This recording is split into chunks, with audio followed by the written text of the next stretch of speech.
वशिष्ठ जी की सहायता से राजा संवरण को तप्ती की प्राप्ति। गंधर्व कहता है, अर्जुन, यूँ कहकर वह अनिंद्य सुंदरी तप्ती तत्काल ऊपर आकाश में चली गई और वे राजा संवरण फिर वहीं मूर्छित हो पृथ्वी पर गिर पड़े। इधर उनके मंत्री सेना और अनुचरों को साथ लिए उन श्रेष्ठ नरेश को खोजते हुए आ रहे थे। उस महान वन में पहुंचकर मंत्री ने राजा को देखा। वे समय पाकर गिरे हुए ऊंचे इंद्रध्वज की भांति पृथ्वी पर पड़े थे। तप्ती से विमुक्त उन महान धनुर्धर महाराज को इस प्रकार पृथ्वी पर पड़ा देख राजमंत्री ऐसे व्याकुल हो उठे मानो उनके शरीर में आग लग गई हो। वे तुरंत उनके पास जा पहुँचे। स्नेहवश उनके हृदय में घबराहट पैदा हो गई थी।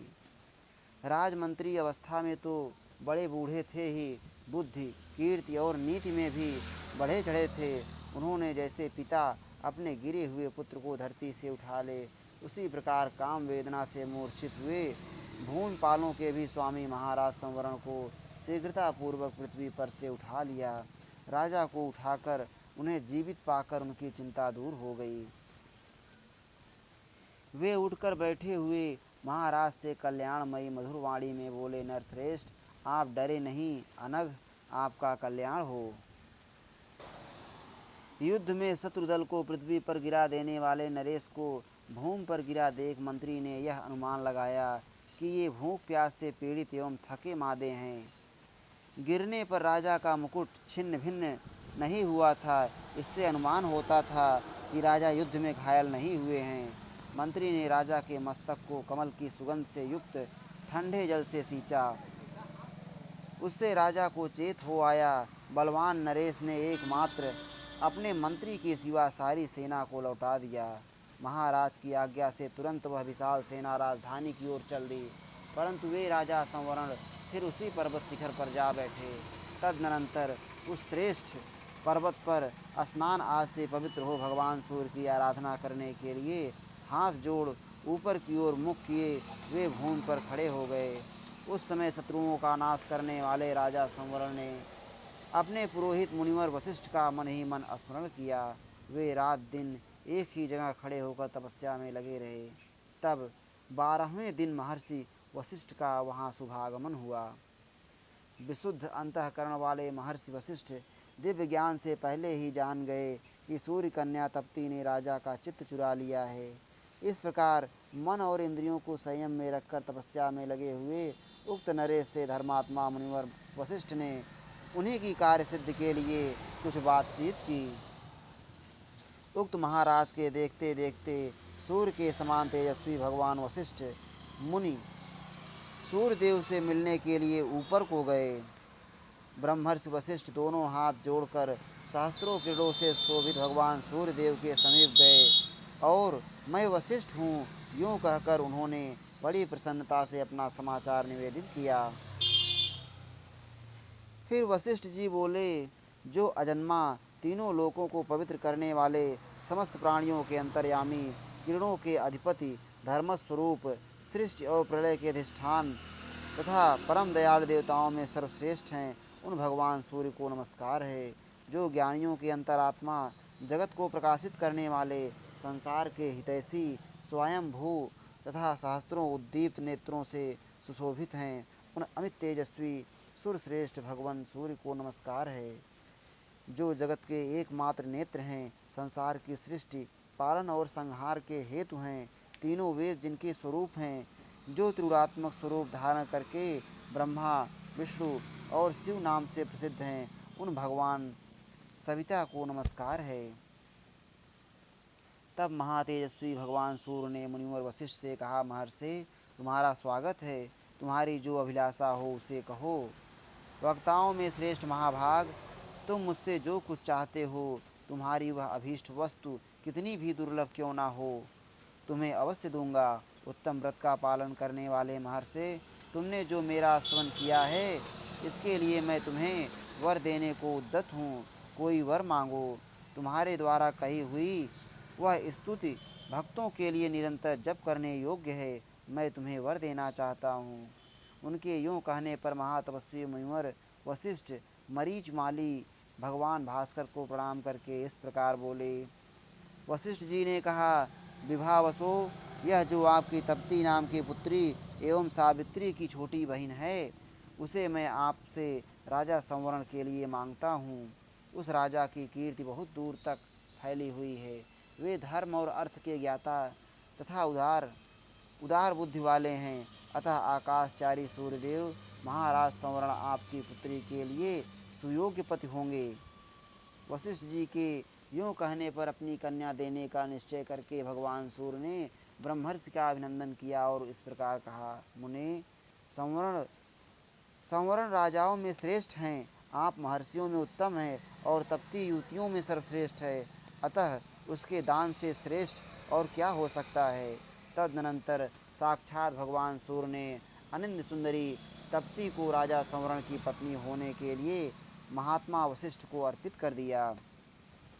ब्रह्मर्षि वशिष्ठ ने उस कन्या को ग्रहण किया और वहाँ से विदा होकर वे तप्ती के साथ पुनः उस स्थान पर आए जहाँ विख्यात कीर्ति कुरुवंशियों में श्रेष्ठ राजा संवरण काम के वशीभूत हो मन ही मन तप्ती का चिंतन करते हुए बैठे थे। मनोहर मुस्कान वाली देव कन्या तप्ती को वशिष्ठ जी के साथ आती देख राजा संवरण अत्यंत हर्षोल्लास से युक्त हो अधिक शोभा पाने लगे।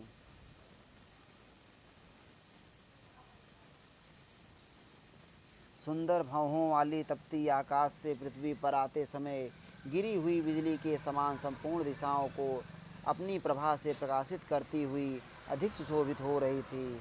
राजा ने क्लेश सहन करते हुए 12 रात तक एकाग्रचित्त होकर ध्यान लगाया था। तब विशुद्ध अंतःकरण वाले भगवान वशिष्ठ मुनि राजा के पास आए थे।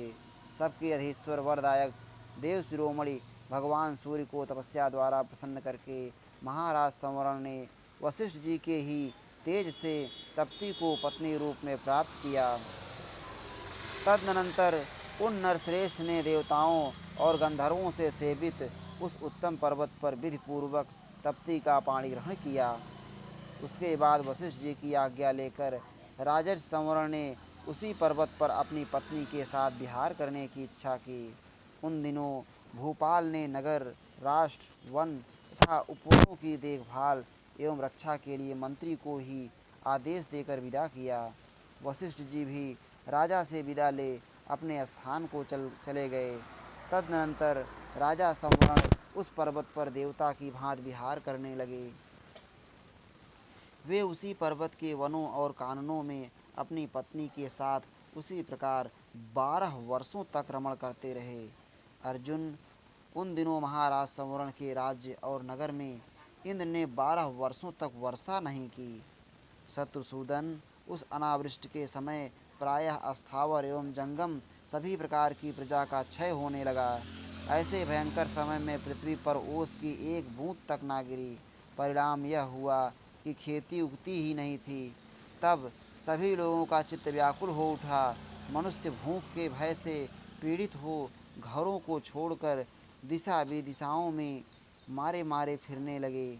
फिर तो उस नगर और राष्ट्र के लोग क्षुधा से पीड़ित हो सनातन मर्यादा को छोड़कर स्त्री, पुत्र एवं परिवार आदि का त्याग करके परस्पर एक दूसरे को मारने और लूटने घसोटने लगे। राजा का नगर ऐसे लोगों से भर गया जो भूख से आतुर हो उपवास करते करते मुर्दों के समान हो रहे थे।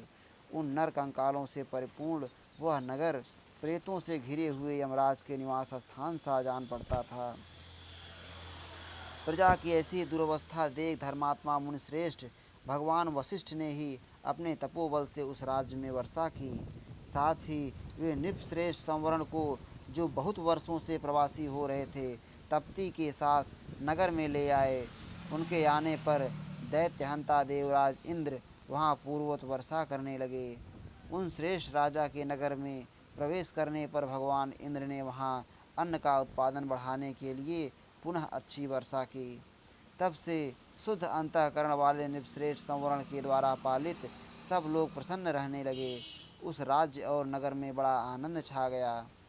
तदनंतर तप्ती के सहित महाराज संवरण ने शची के साथ इंद्र के समान शोभित होते हुए 12 वर्षों तक यज्ञ किया।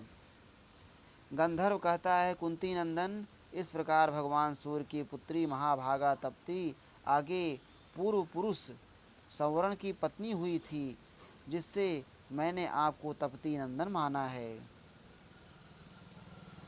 तपस्वी जनों में श्रेष्ठ अर्जुन, महाराज संवरण ने तप्ती के गर्भ से कुरु को उत्पन्न किया था, अतः उसी वंश में जन्म लेने के कारण आप लोग तापत्य हुए हैं। भरत श्रेष्ठ, उन्हीं कुरु से उत्पन्न होने के कारण आप सब लोग कौरव तथा कुरुवंशी कहलाते हैं। इसी प्रकार पुरु से उत्पन्न होने के कारण पौरव, अजमीढ़ कुल में जन्म लेने से आजमीढ़ तथा भरत कुल में उत्पन्न होने से भारत कहलाते हैं। इस प्रकार आप लोगों की वंश जननी तप्ती का सारा पुरातन वृत्तांत मैंने बता दिया। अब आप लोग पुरोहित को आगे रखकर इस पृथ्वी का पालन एवं उपभोग करें। इस श्री महाभारते आदि पर्वणि चैत्र रथ पर्वणि तपत्युपाख्याने उपाख्यान समाप्तो द्विसप्तत्यधिक शततमो अध्याय। इस प्रकार श्री महाभारत आदि पर्व के अंतर्गत चैत्र रथ पर्व में तपती उपाख्यान की समाप्ति से संबंध रखने वाला 172वां अध्याय पूरा हुआ। श्री राधा वल्लभ लाल की जय।